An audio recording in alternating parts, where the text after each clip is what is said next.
This is your home for St. Cloud State hockey, keeping you up to date on the NCHC. One-timer coming, they score! Ripped in!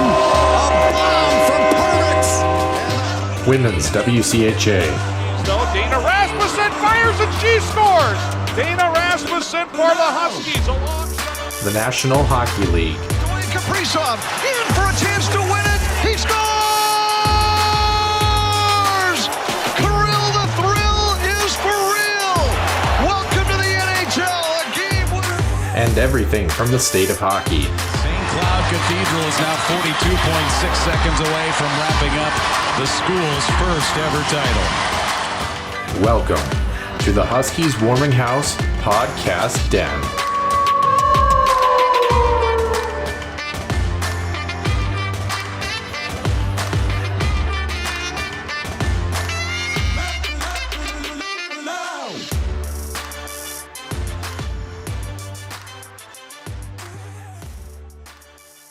Welcome in to episode number 78, the Healthy Scratch interview segment. I'm Noah Grant, joined alongside my co-host Nick Maxon. Nick, we had a fun one today. A couple of guys that took a couple questions for them to open up, but once they opened up, they were rocking and rolling. And two guys that didn't take a long time to open up as far as their hockey playing ability. Let's just put it that way. Nick, who do we have on, and what was something that you really enjoyed about this interview? Seamus Donohue and Nick Perbix is the couple that joined us today. I say couple because, I mean, honestly, they're a couple on the ice, they're a couple out of the ice. No, I'm totally kidding. So, no, I'm totally. But seriously, though, it's almost like that, though, because when you have a defensive pairing that, and they will describe it themselves, that know each other that well. And, we asked them, was it natural or not? They'll explain, kind of how their games kind of morphed into becoming, a two-way tandem. And then, it's kind of fun to get into how, especially kind of starts, and they alluded to it a little bit off the ice first. And then as they hit the ice and they start, playing with each other and they start communicating, it kind of becomes, two brains meshing to one, honestly. And it's pretty cool to see, how their game was so quickly evolved and became, essentially as one. It was very, very cool to see. And even better guys off the ice.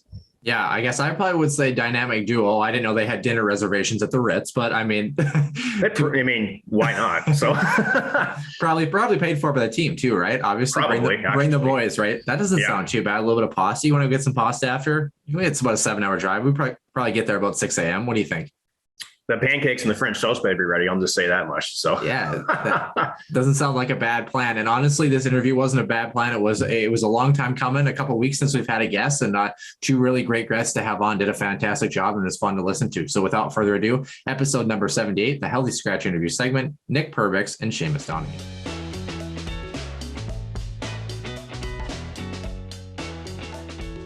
Welcome back to the Dun Husky Warming House podcast, fans. It is episode number 78, the Healthy Scratch interview segment. And joining us is probably the most lethal, the most defensive pairing there in the NCHC. We have both Nick Perbix as well as Seamus Donohue join us, boys. Welcome to the show again. Thanks for joining us. Oh, thanks for having us. Yep. Seamus, we'll start with you. I got to give you a little bit of a hard time. I can't tell if you're in like 1920s, like South Minneapolis attic, or where the heck are you right now? I'm in my room, and it's on the third floor of our house. So it's not really a penthouse, even though it's the top floor. I think it used to be an attic, and it's converted over into actually a pretty nice spot. So that's where I'm coming from. So is it elevator access only, special key card to get up there? Is that how that works? Yeah, handicap accessible. That's awesome. So what's the Seamus, what's the roommate situation? Do you live with other guys on the team? Yeah, I'm in a house, and there's I think there's 8 other guys. Hey. I'm alone on my floor. And actually Clark Custer, who's an assistant now with the Null team in town, he's been staying here for a little bit, just while he gets his feet under him. And he just took the assistant job with that team. I might have mentioned that, but yeah, he's here right now. So I've got a roommate for the time being. Boys, let's get into, you guys as a unit first. Seamus, I know, Nick, I'll get to you here in a second, but Seamus, coming in last season, part of the transfer portal, you coming in again to the St. Cloud. I guess, how awesome was it to slide into this team and then have the success that you did last year? Yeah, I mean, it was everything you could ask for. the success we had as a team was just unbelievable. And that's what you want from anywhere you go, is just a chance to win and a chance to be a part of something special, and a chance to play with awesome people as well as great hockey players. And that's really what we got here. So it was a time of my life for sure. And Nick, welcome. First of all, I know you've been sitting there kind of quiet there for a little bit, but Nick, some questions before the start of last season. Obviously, some graduations, some folks moving on. Seamus coming in again, part of the transfer portal. It just seemed that you guys just clicked, right? And it's hard to explain for the folks who have never played the game before, especially as a defenseman, when you just have that partner that you guys just seem to read off each other, just know each other at. Is that kind of you just seem to form a chemistry quick. Is that an accurate assessment? Yeah, no, I'd say it's pretty accurate. I mean, I kind of, to backtrack a tad, I played with Jack Sean for 2 years, and we kind of had that same sort of thing right when we started playing. We kind of were on the same page. We could read off each other really well. And yeah, like I said, I think the same sort of thing happened with Seamus last year. We figured that out pretty quickly. Yeah, I hear that Jackie Sean kid. He's all right. He's okay. But I did want to start, Nick, I kind of want to start with you and backtrack even more too. Before you became a St. Cloud State Husky, when did you kind of first know that St. Cloud was kind of on your radar, that you wanted to come to the university, you wanted to be a Husky? When did that conversation first start? And you, again, started to kind of realize that I might play at St. Cloud State? Well, I didn't have a whole ton of options, I would say, but I mean, living so close to St. Cloud, it's kind of always been a cool school, a great hockey school, a great hockey tradition. And so when they started talking to me, I mean, it was definitely pretty high on the list whenever they made the call. Yeah. And then going over to you, Seamus, I believe Michigan Tech for the first 3 years of your season. First of all, how was your time at Michigan Tech? In fact, when I was playing hockey, we actually played in Houghton. So I've been there a couple of times, kind of a cool little place to be around. How was your time at Michigan Tech, and what kind of finally made you decide to realize you wanted to jump ship and become a St. Cloud State Husky? Well, it was great. I had some awesome teammates, and like you said, it's a cool spot, super unique part of the country. And I definitely learned a lot, grew a lot as a person and a player there, and really thankful for my time there, but super excited for the opportunity to come over here, be closer to home, be part of a really, really competitive team. And also there's a sports management degree here. And that was something that I kind of really wanted to pursue. So I was excited about that too. I suppose it's kind of hard to play college hockey if you don't have a major, right, Nick? A little bit, right? Boys, I don't want to spend too much time on last season. I think, we've talked about that quite extensively, obviously, between other guests we've had on this show is probably within yourselves, but I do want to draw a little similarity as far as, what you probably wouldn't expect for this year. So last season, obviously starting late, you started in December, you had 9 games in 20 days or something like that. It was a pretty pro schedule, but you came out of that pretty good, right?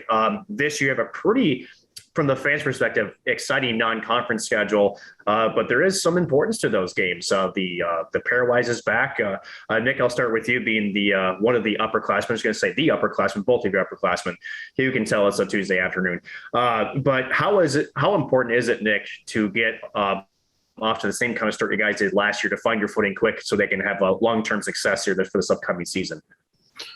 I mean, I think that kind of sets the bar for the whole year. I mean, it's kind of funny, like, after the games, especially with the pairwise this year, guys are checking their phones, hopefully after a win, and kind of it feels weird pulling for your conference because you usually are rooting against them so much, but you kind of need them to do well in order to help yourself out too. And so the first half is huge, setting the bar for the team, getting a good basin under them, and getting everyone's feet under them too.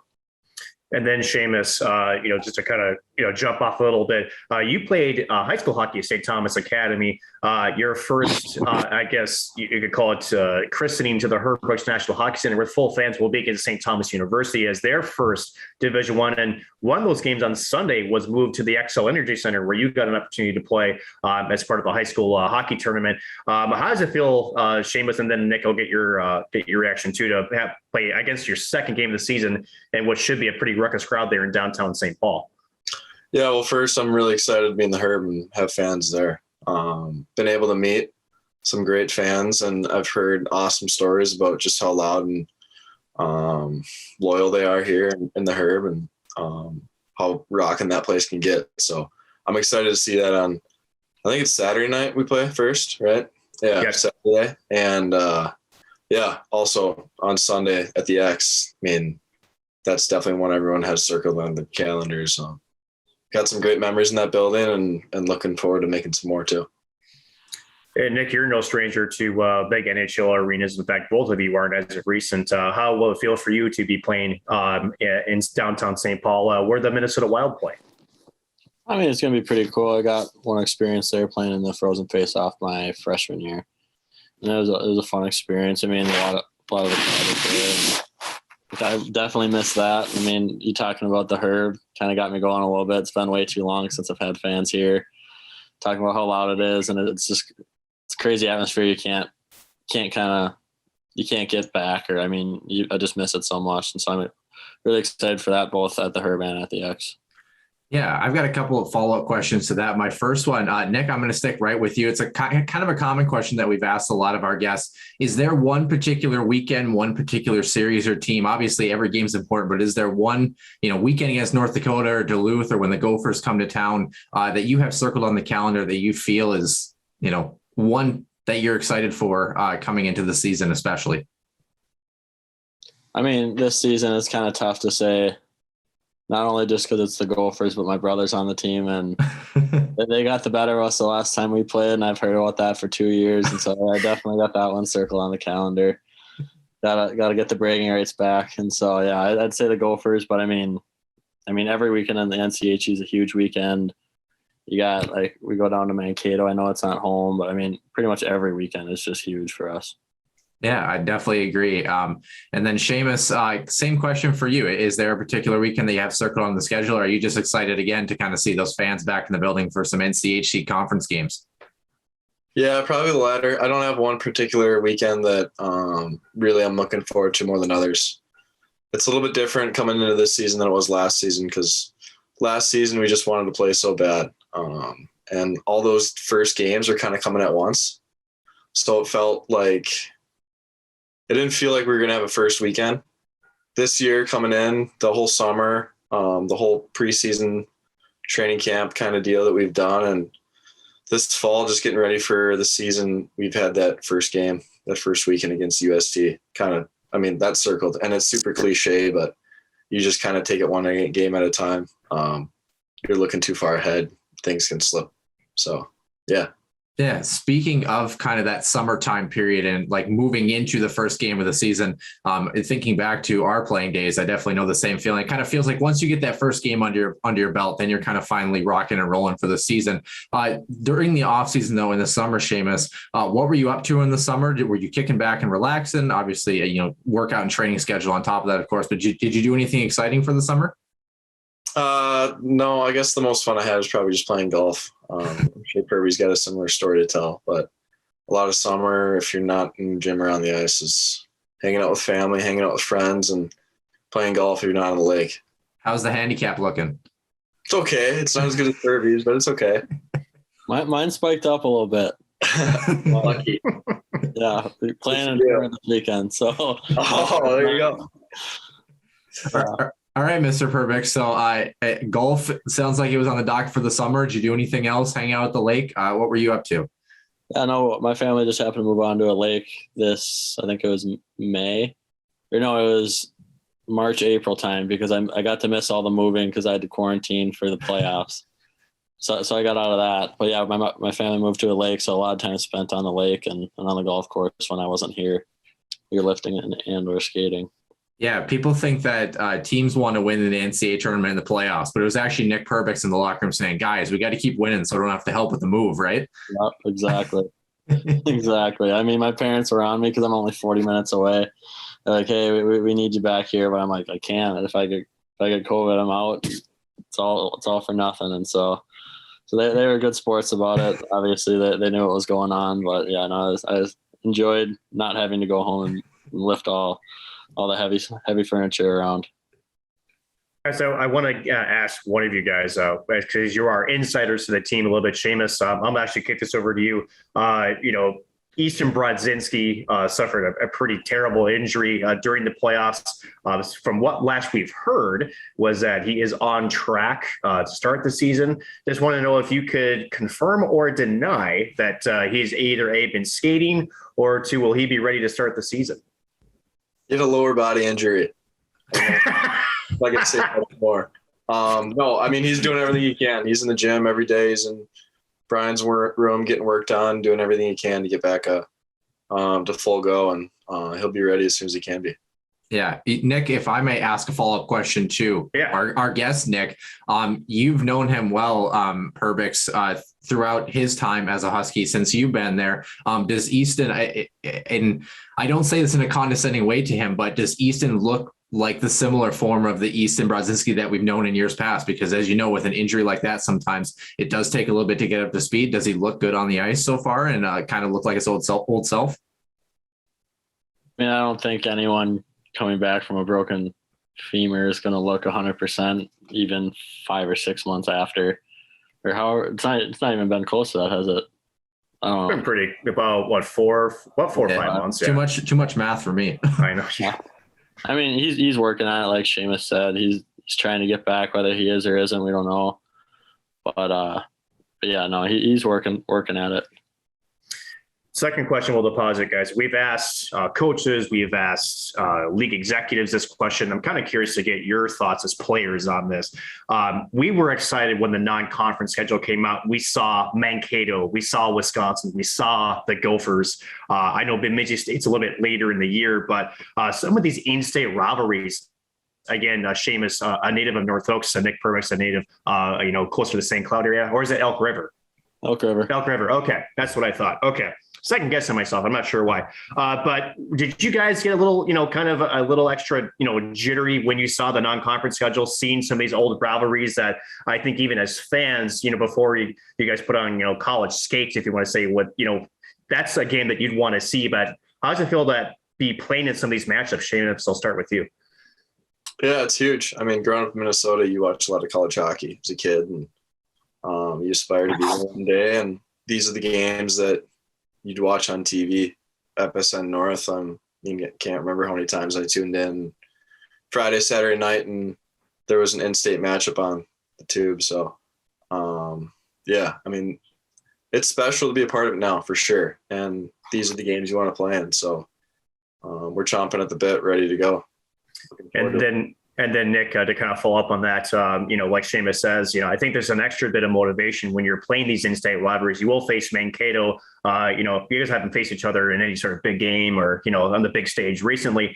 But as a player, seeing how cool, at least in my opinion, this non-conference schedules, is there kind of a hope that maybe this format, it continues, not just, beyond the season? You do see some of these in-state rivalries for exhibition as we move forward into future seasons?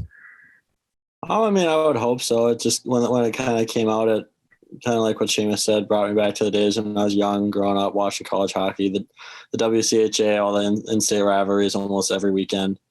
And so, yeah, I mean, I would hope. I love playing the rivalry games. They're not that any game's hard to get up for, but it's just like there's that little extra something that you can't really describe when you got an in-state rivalry. I mean, we all know people from, especially the in-state teams, because majority of Minnesota teams are built from Minnesota players.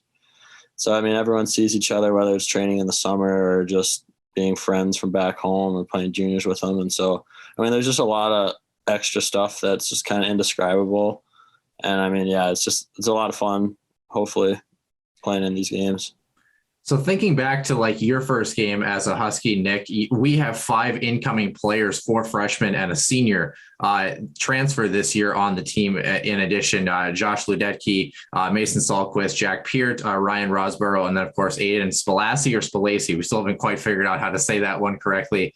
Maybe you guys, if you guys know, could fill us in too. But Nick, I wanted to start with you. With those 5 guys, how are they looking on the ice? How have they kind of made the adjustment? And are they looking ready to rock and roll for the first games of the season? They're going to get pretty big tests early with some good hockey teams. Yeah, no, they definitely will. I mean, I mean, they're looking great. I know our coaches recruit what we like to think is only the best. And I mean, it's proven in the past few years with our success that this program has had. And so, I mean, they look good. They're tough to play against, I'll tell you that. I mean, that's always a good sign if they're competing and at times beating us in some drills, some reps. And so, yeah, no, they're definitely looking good. Yeah, one of the ones we had on our list, of course, Ryan Rosborough, 6'3", 190, kind of a bigger kid to add to that lineup. But Seamus, one guy I wanted to ask that Huskies fans have really had their eye on, and also the Minnesota Wild had their eye on with a second-round draft pick in this year's NHL draft. That's Jack Peart. How has Jack looked on the ice? Of course, you two both being defensemen. How has he been able to adjust? Is he looking like a stud in the making? Oh yeah, he's a stud. I don't know if you guys heard, but he was Mr. Hockey last year. Never heard of that. No? Yeah, no, I'm He's kidding. really good. Yeah, he's fun to watch. All right, guys. He's a great teammate, and yeah, we're really excited to have him here. Guys, let's talk about, the makings of a good defensive pair. Because I think for the casual eye, I think the common thought is there's practice, there's, knowing of the structure of how the coach wants you to play. Nick, I want to start with you. What makes a good defensive pairing click? Is it communication? Is it, stuff off the ice? Between you and Seamus, I knew we talked on this earlier, but I kind of want to dive a little bit deeper. I suppose, how were you able to form your chemistry so quick? What were some of the things that you talk about? Maybe some of the things you do on the ice. How has it been so seamless between the two of you? I mean, that's kind of a loaded question, I feel like. Very loaded question, yes. Yeah, good luck. Yeah, no, I mean. Taking a page out of Noah's book. Yeah, no, like I kind of said earlier, I mean, right away, it was just we're kind of on the same page. And I mean, it's a lot of talk between shifts, too, because we always have a certain game plan going into every game, whether it's guys to watch or systems when we're tweaking ours. But between every shift, pretty much we're talking how we can make a certain little adjustment to a certain play if it happens again. And so I think communication is a really big part of our defensive pairing, and then on top of just the chemistry that we naturally have. And then Seamus, to talk about that natural chemistry, it's hard to really describe it, hard to really put words to it. I guess, when did you first know that there was maybe something there? Was it during practices? I know things last year were so out of whack because of the COVID-19 pandemic, but, how quickly did you folks realize between the two of you that, hey, just from the way we play, I make him do what he wants to do, what he lets me do what I want to do? How quickly did you guys realize that this would be maybe a pairing you would probably yourselves and even the coaching staff would stick with? Oh, I don't know. I guess I can't really give you a definite answer on that. I think the thing that we figured out really early is just that we trust each other on the ice. Like, I know if I do something, he's going to be over there and he's going to be ready to do that. And if he does something, I've got him backed up, and that's just kind of how it works. But that's kind of how, our whole team is built. We all just really trust each other. And I don't think that I think that if Perbix was playing with somebody else, I mean, he would have just as much success. And we all are so close, and we all have such great chemistry with each other. I think that there's a lot of successful combinations of players, and me and Perbix happened to tap into something pretty special last season, and it really worked between the two of us, and it was pretty great. But I guess to go back to your original question, we figured it out pretty early. Just like Perbix was saying, we were able to talk, and just probably from the first shift said something after, like, hey, did you see that? Yep, saw that. Well, let's do this. And, that's just how you keep getting better between the two of you too. I'm always curious to listen to players kind of describe their own game, but because you both have been a pairing for the majority of last season, I'm kind of curious. Seamus, I want to start with you first. How would you describe Nick Perbix's game? And which one of you two wins in a one-on-one? Is it your defensive juggernaut style, or is it Nick Perbix's offensive skill? What do you mean wins in a one-on-one? Yeah, corner battle, one-on-one out of the corner. I mean, which one of you is? He's probably got way more skill than me at the puck, so probably him for sure. Yeah. Yeah. Go ahead. To describe Perbix, I guess the X factor that I see is that he's able to make plays that most other guys wouldn't. There's a calmness when he's got the puck. So he's just a really good two-way defenseman.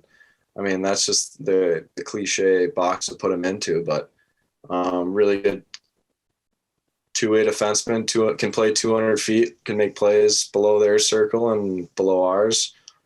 It's pucks deep. Gets pucks deep, exactly. Pucks off the glass too. All right, Mr. Perbix, that's a pretty good scouting report from Seamus there. No pressure, right? What do you have to say about Seamus's game? And do you think he's given a little less credit for himself for how good he is defensively, or do you think you still got him one-on-one?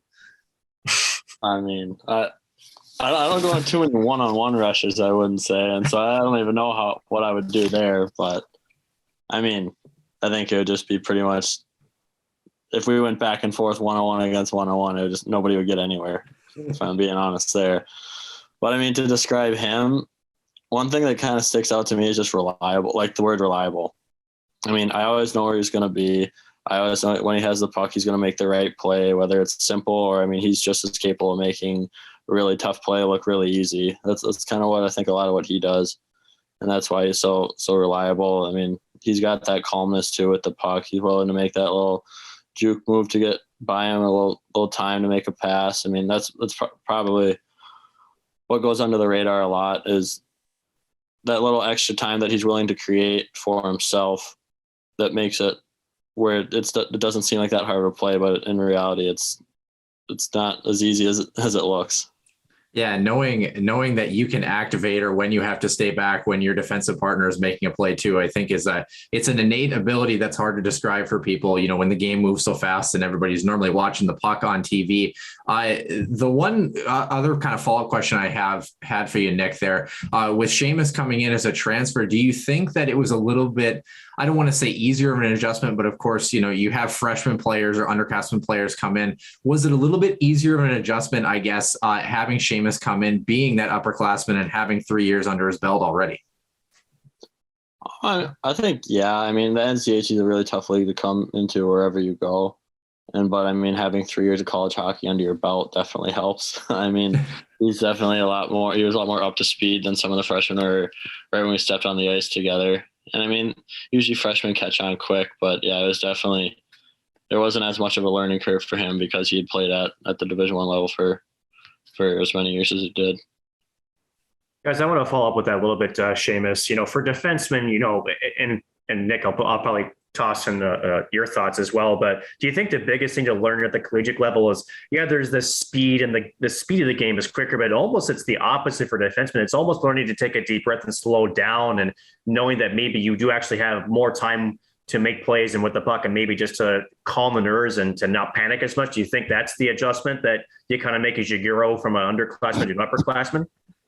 Oh man, that was a long time ago for me. I'm getting pretty old. You got nothing on me, I'll tell you that much. Yeah, it's definitely an adjustment. I think probably the speed of the game is the biggest thing. The thing that really changed for me jumping from the NA to Division I level is that there's men on the ice. You know, you go into a corner and some battles that you usually win in juniors, like you don't have a chance if you don't know what you're doing against someone who's 220, 3 inches taller than you.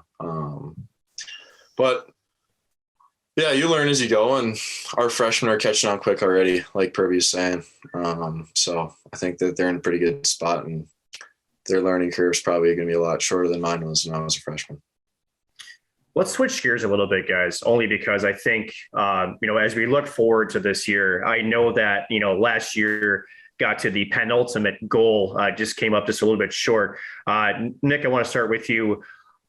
I think we can all, in this interview say that that's probably, long and gone. We buried, that game, but I imagine there's probably still a little bit of motivation that's still in the brain for this upcoming season to get, not only to get back there, but also to try to finally get over that big hump. Is that accurate? I mean, I think we're all pretty much on the same page, national championship or bust, but at the same time, like Seamus mentioned earlier, first step is getting into the tournament, and that starts with game one. I mean, if you get off to a tough start, you're kind of shooting yourself in the foot, as we figured out, was it 2 years ago? I mean, we had a terrible start to the year. We ended the year pretty well, actually. I think we had like the most top 10 wins in the country, but the beginning of the year was terrible. So right now, yeah, everyone has that. We need to or want to win the national championship, but at the end of the day, the only one that matters right now is game one. I guess kind of going on that leadership experience, and Seamus, you had kind of alluded to it a little bit, as a freshman defenseman, like little tips of the trade as you kind of get older and you learn little plays like that. Nick, you mentioned the team 2 years ago, and I'm kind of glad you brought that up. Regardless of the outcome in the first couple of games of the season, what is your message to the team as one of the upperclassmen? And Seamus, will get your input as well, as kind of, staying even keel, especially in the pod last year as well, the mentality of not being too high, too low. What does that look like for fans if they could come into the locker room and kind of, understand how to manage that emotional level as you get older and kind of lead a team, if you will? I mean, I think that year was kind of a big year for this program in general, because the sophomores that year the juniors that year and then us sophomores had only seen really success at this level of this program. I mean, we didn't lose a home game our entire freshman year. We had no idea what that was like. And then I think it was Princeton came in, who, I mean, not a knock on them, but I mean, they weren't ranked very high. Obviously neither were we, and they came in and just beat us. I mean, and so we definitely need to be humbled. And so that's why it was such a big focus last year to come in the bubble and start fast right away, because there's no turning back once you go.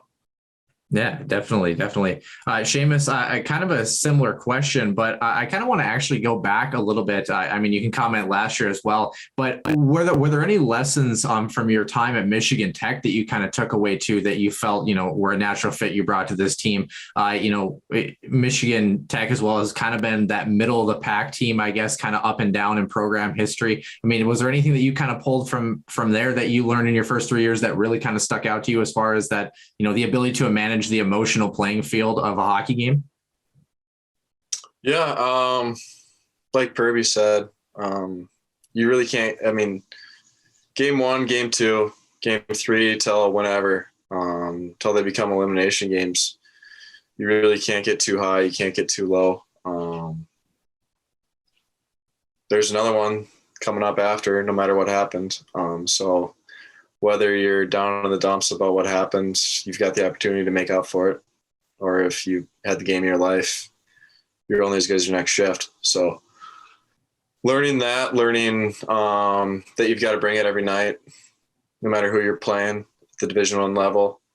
Those are, two lessons that go along the same lines as kind of the last couple questions, what you guys were asking. And I guess this year, it feels a little bit different because we've got some outside pressure.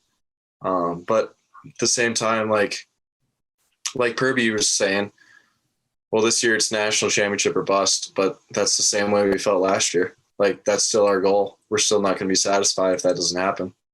So I guess you might say that we're looking at, from the outside looking in, might be looking at this year a little differently, but I don't think that's the case. We're still going to give it our all every game. And because you have to at this level.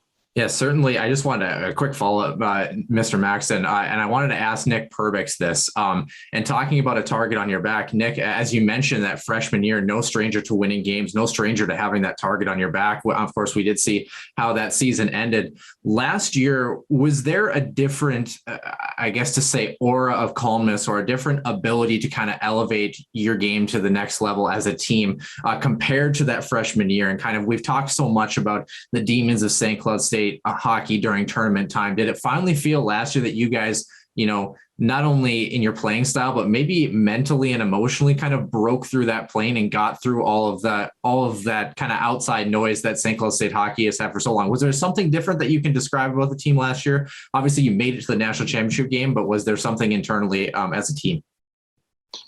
I don't know if there's exact words to put it, but there's definitely kind of just a free, like, everything throughout the years to get to the tournament. We know more than anyone. Doesn't matter if you're 1 through 16. you got to win that first game to get to the second. And if you don't, nothing else matters. Nothing else matters how good or bad you did throughout the year. And so kind of to build off Seamus's last answer was, I mean, regular season is just to get to the NCAAs. Doesn't matter what number you are. And last year had a slightly different feel just because we weren't number one, but it's nothing we're afraid of this year. I mean, we're hoping to get that. Obviously there's a slight advantage, not that we've capitalized on it in the last couple of years, but I mean, yeah, it's just all work into that. And we know we can do it. We proved it last year, and we're just hoping to win that last game this year. Guys, I want to build off that one last time, just because when you talk about a coaching staff, Brett Larson, Seamus Donohue, Nick Oliver, there's I would say Dave Shyak, unless you're doing some player coaching this year. That too. So Seamus can be a coach, but my goodness gracious. Anyways, what I was saying, boys, is, coaches often get praised for the schematics and, sort of the chess match of the game. But, from different people that we've talked to, is what has really separated this coaching staff is the in between, the game between the ears, right? And that is, I guess Seamus, will start with you since you are the assistant coach. What has been the message from Brett Larson and his staff, whether it's between periods or before the game or after the game, that's kind of helped you kind of keep those emotions in check? And, I guess, is there any, sort of, I don't know if you call it mental exercises, or, how have you guys been able as a group to have been able to just keep it, I guess, just right in front of you, not looking either too far ahead and also not looking in the rearview mirror? Oh man, I guess his message between periods is different but the same, depending on what's going on in the game, how the last period went, how he wants the next period to go. I think that the thing that separates our coaching staff, or I guess what makes our team so successful when it comes to them, is how well they know all of us. Like, they really care about us off the ice just as much as on the ice, if not more. And so they know how to ask us to do certain things or how to tell us what they want from us. Because like what makes a good defensive pairing and some trust, I mean, we trust them and they trust us. So we know that they won't ask us to do anything that they wouldn't want us to do, or that they won't do themselves. And if they're asking us to do something, it's definitely the right thing to do.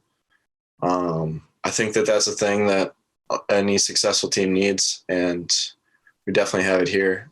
As far as his message or any of the coaches' messages, a lot of it is like, if you make a mistake, I mean, you're not that mistake, and you're capable of righting that wrong. We believe in you. You should believe in yourself. We know you do. Go do it right next time. We've got your back. And Nick, taking building off of Seamus's answer here, do you feel like that approach, I suppose, going especially, from regular season to playoffs, where again, it's you have to win that game to get to tomorrow. Do you feel that that mentality approach has helped you as a player to be able to look at a playoff game and to not, you could say, put it on a pedestal, and just look at it as a normal hockey game? Or do you look at it a little bit differently? No, I think kind of like what you just said. Like, I mean, at the end of the day, the rink is still the same size. You're still playing against college age guys. Everything is the same other than what you make it mentally. And I mean, that's a big thing of what we did last year, is we simplified. When things are going bad, we just went back to the basics. I mean, our whole bench would yell, they'll just keep the composure, trust the systems. I mean, and that's what we needed to do in the tough times. And then when things are going well, we can expand on it a little, but not get too out of hand. I mean, trust what got us there. And so, I mean, yeah, at the end of the day, we figured out last year it is just a hockey game. I know it might mean more on paper or whatever, however you want to put it, but I mean, we got there for a reason. And so why change the way we play just because the game is called something different, I guess you might say. I was just chuckling how you said the rink's the same. And then I realized you guys play at the Perbix National Hockey Center. And I'm like, is it though? Is it really? I mean, in the playoffs, they all are. Yeah, absolutely. Although I would say that rink in Albany had some pretty weird quirks as well. And not to mention Nolan Walker flipping a puck about 20 feet in the air to set Micah Miller up for a beauty of a shot, right? But Best assist ever. That was intentional. you guys were working on that all year. Yeah. I would love to follow up on that as well too. Maybe Nick Maxon will take the reins on that one. I have one final question for each of you. And once again, guys, thanks so much for joining us. It goes back to something you had mentioned earlier in the show. Nick Perbix, I'll start with you. The golf game. You and Seamus playing one-on-one in golf. I mean, what are your guys' strengths and weaknesses? And who comes out of that one out of 18 holes with a better lower score, if you will? Well, my strength is definitely not driving accuracy. It's far from what it is. But I mean, for me, it's just scrambling, I'd say. Basically, my average hole consists of being 50 yards off the fairway, hitting it near the green, chipping it on, and hopefully putting it in. That's pretty much how my golf game goes.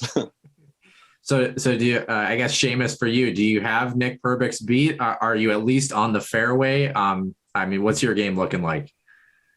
Off the tee, pretty short, but generally closer to the middle of the fairway than Perby is. That doesn't mean it takes me less strokes to get in the hole, though. Perby's got me pretty much every day. He's a stick. He's better than me. I got one final question for both of you again, guys.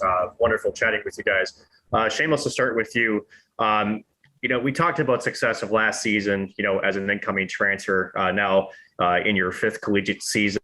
A lot of things you look forward to this season. Is there anything in particular you're looking forward to, either as an individual hockey player and as being part of the St. Cloud Huskies team, that you just can't wait to get on the ice and show? I can't wait for fans to be back in the building. Especially being close to home. Like that was the reason why I came here to St. Cloud, because friends and family were so close and they could come watch me in what I thought was going to be my final year of college hockey. Now it is my final year of college hockey, and they can come watch me and my team play. So that's something I'm really looking forward to. And I'm just, looking forward to being back on the ice with 27 of my closest friends, and having the opportunity to prove ourselves. Yeah, Seamus, real quickly, are you also looking forward to, once your collegiate career is over, being an assistant coach here at St. Cloud State? Wish you the best of luck. That'd be great. I would be looking forward to that too. I'm the GM, in case you didn't realize. I'm the one doing all the hiring. Just kidding. And then, Nick, final question to send us off into the sunset here. Do you have any message to the Huskies fans heading into this season? I suppose I'll just give you the floor. As we've got about 2 weeks before the season really starts kicking off. I hear you also have a couple scrimmages upcoming too, if you want to maybe tell the folks a little bit about that. Is that not correct? I know as much as you on that one. I mean, I know that we got practice we got to be at the rink at 8 tomorrow. That's about all I know. Such a hockey answer. As far as the fans, I mean, last year we missed them all. It was almost weird playing home games. As odd as it sounds to say, like road games were, I don't want to say easier to play, but it was a lot more normal, because you're not used to getting cheered on and having the fans cheer for you or whatever. So like there, it was kind of normal, just quiet. It almost helped you a little bit, but at home, I don't want to say it was a letdown, but it was kind of weird. Like when you're kind of buzzing, when you're buzzing a team, usually the crowd gets into it, you start cheering, you feed off that. And like there was none of that last year. And so it was tough. Like I can't wait for them to be back. Can't wait for them to bring the energy like they always do. And something I'm really looking forward to. I missed a lot last year. Nick, I got to be honest with you. The fans might not have been in the building, but trust me, they were on Twitter and they were yelling at their TVs the same as they always do. So hey, I believe it. I believe that. Very true. Well, we definitely, I know for myself and speaking for everyone too, we're very excited to watch this group. I think you guys have the talent. We think you guys have the right coaching staff to really do something and make another run again deep into the postseason. And it's definitely going to be much better instead of having to call games from a television screen at the bottom of a campus building. It's going to be much better to call it inside the Herb and to watch you guys play live and in person. So for that, we will send it off here again. Seamus Donohue, Nick Perbix. Again, guys, thanks for joining us. And we'll hope to see you guys here back with a good, successful story. We'll have to catch up again here a little bit. Thanks for having us. Thanks for having us. thanks, guys.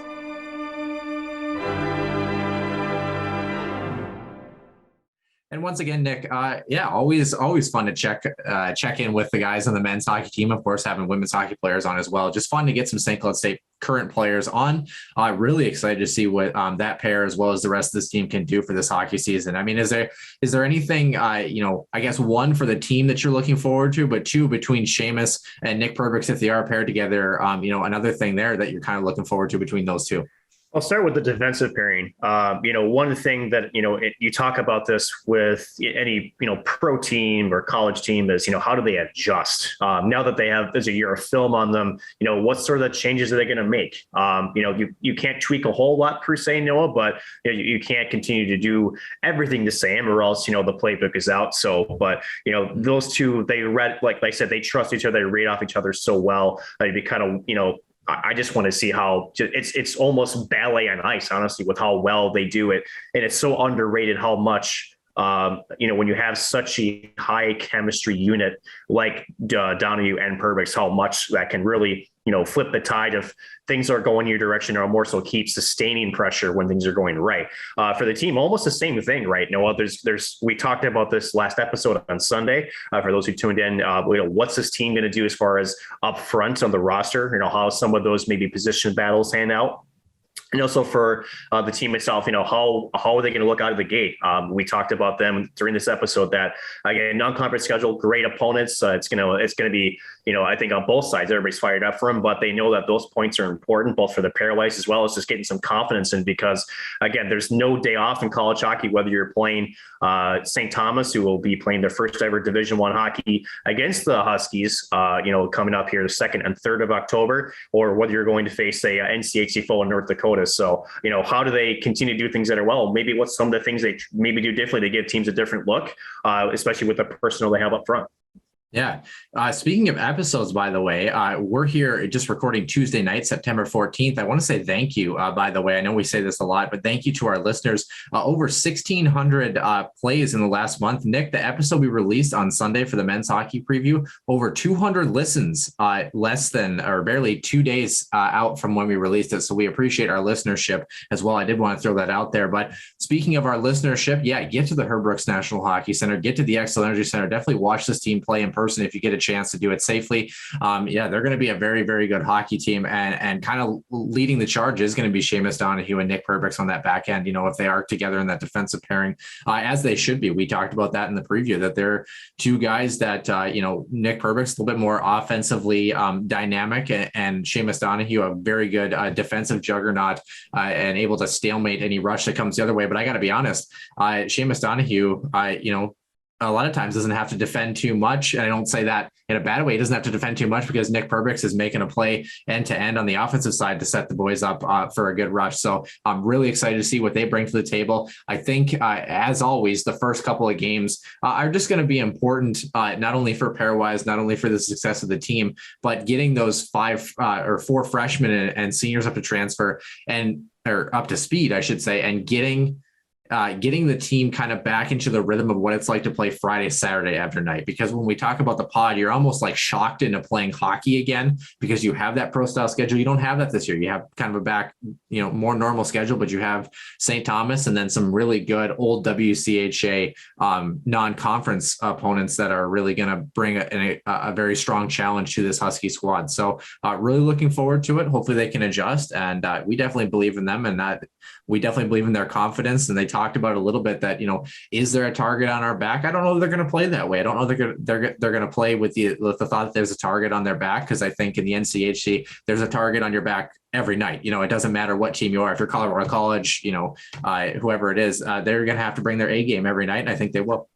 And to that point, Noah, it's good to hear that, because, like we said, I think one thing that I, was trying to, get them to explain a little bit was just how the mental side of the game. I think this coaching staff has done a phenomenal job with this program to really elevate them mentally. And that's exactly the answer you wanted to hear. It's the minute you make something to be different than what it is, right?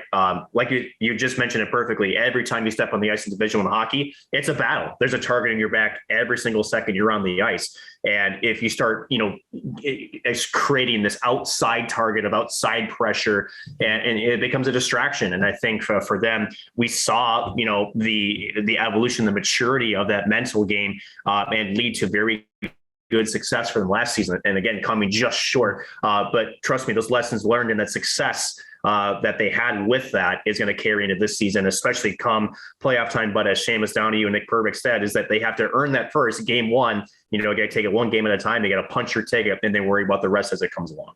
Yeah, I also really like the answer. I was a little cagey about asking the question to Nick Perbix, but I wanted to posit about the team 3 years ago, right? And that result against AIC. And I think he spoke about it very eloquently. And I think that these guys won.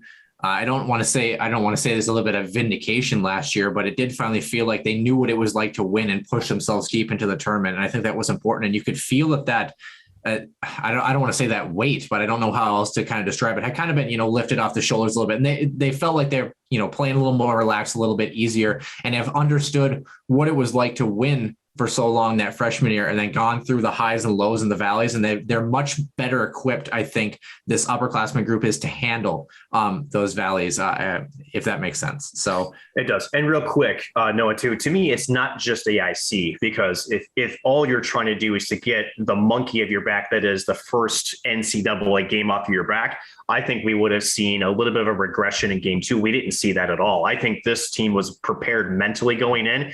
And, especially I think where Brett Lester talked about it with us back in the summertime, that goal that David Rennick gave up, from the center ice, there are teams and, I think even Nick Perbix and some others on that team would agree that maybe mentally would have stung them a little bit. This program has taken leaps and bounds and what it's taken to be a competitor, and also to know what it's like to approach a game shift by shift and not let the mistakes weigh heavily. Also, do not let your successes also, overshadow some of the work you got to do. So, it's leaps and bounds different. And again, you just hope that takes another step forward, because again, they were so close last year, and, if they can replicate a lot of what they did on the ice, and also again, mentally, this team is primed to have another deep run as well. If they can set themselves up with a successful regular season. Speaking of Brett Larson, Nick, he's either going to be on the show either next week or the week after before we get walking and rolling with St. Thomas in the first games of the season. So look for him in our Healthy Scratch interview segment as well. This one was a blast. I think that's going to do it for episode number 78. Of course, we have our show coming up on Sunday as usual for episode number 79. Taking a little bit more of a preview, of course, at college hockey and what's going on in the NHL world. Hopefully we get some Kirill Kaprizov news and some good news. So my prediction, unfortunately, came true. And, I'm still confident he'll get signed. I know I've been on this train for 6 weeks now, but the heat is definitely increasing, and it's more so, especially with that article yesterday too. Again, I still stand by that. Now where I think there's a little bit of posturing here from Bill Guerin. I think that he had kind of almost outright admitted that in the Michael Russo article that was posted Sunday. And unfortunately, sometimes you hate to be right, Noah, with the Kaprizov situation. He did not sign on Monday. It sounds like that the talks are further along than maybe some of those nuggets we heard as of recent, the last week and a half to 2 weeks. Again, you can only hope that, you can avoid prolonging this, that would start affecting training camp or preseason, even regular season play. Just because, again, he isn't overseas. There's a visa. There's quarantining to be done. So there is a little bit more. It's not like he's just over in Ohio and he just has to take a flight over here. There's a lot more hurdles he's got to clear. But hopefully we get an update here. Hopefully this week. And if not, I guess the waiting game continues. Is there anybody in Ohio? A couple. Although I shouldn't talk. I don't know if I'm the state that's able to talk about anything or claim to fame other than a little bit of wackoness, if you will. But nonetheless, that will do it. Episode number 78. And as always, we'll see you in the den.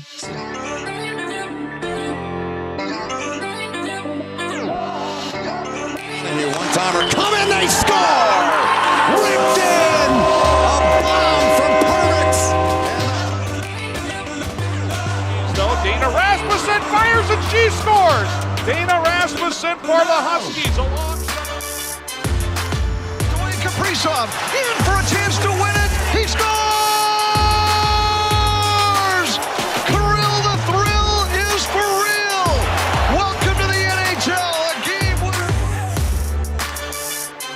St. Cloud Cathedral is now 42.6 seconds away from wrapping up the school's first ever title.